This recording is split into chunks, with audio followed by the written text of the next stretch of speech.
சில பேர் பாருங்க, வாழ்க்கையில நல்லா பேசுவாங்க, ஒருவரிடம் நல்லா பழகுவாங்க. ஆனா அந்த அந்த ஆள் நிமித்தம் அவங்களுக்கு ஏதாச்சும் ஒரு இடையூறோ ஒரு பிரச்சனையோ வரும்போது உடனே தூக்கி எறிஞ்சு பேசிடுவாங்க, அவங்க விரோதமா பேசுவாங்க, சிந்திப்பாங்க, எல்லாம் செய்வாங்க.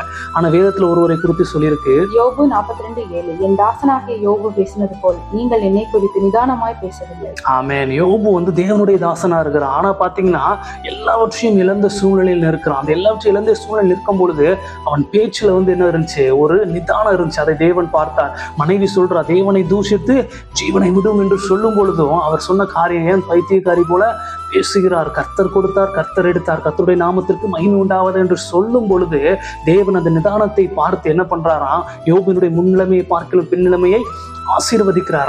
நம்மளுடைய வாழ்க்கையிலையும் நான் நல்லா ஜெபம் பண்றேன், நல்லா நான் ஆண்டவரோடு கூட இருக்கேன், எனக்கு ஏன் இந்த பிரச்சனைகள், எனக்கு ஏன் இந்த பாடுகள்னு சொல்லிட்டு நம்ம நிதானம் இல்லாமல் தேவனை பேசும் பொழுது, சிந்திக்கும் பொழுது ஆண்டவர் அதை பார்க்கிறவராய் இருக்கிறார். நம்ம அப்படி சொல்லாதபடிக்கு என் தேவனை நான் அறிந்திருக்கிறேன், என் தேவன் எனக்கு எல்லாவற்றையும் செய்வார்னு சொல்லும் பொழுது தேவன் இரட்டிப்பான ஆசீர்வாதங்களை உங்களுக்கு வைத்திருக்கிறார். அந்த பாடுகள் மத்தியில் நடத்தி செல்வதே தேவன் உங்களுக்கு இரட்டிப்பான ஆசீர்வாதத்தை கொடுப்பதற்காக என்பதை ஒரு நாளும் மறந்து போகாதீங்க.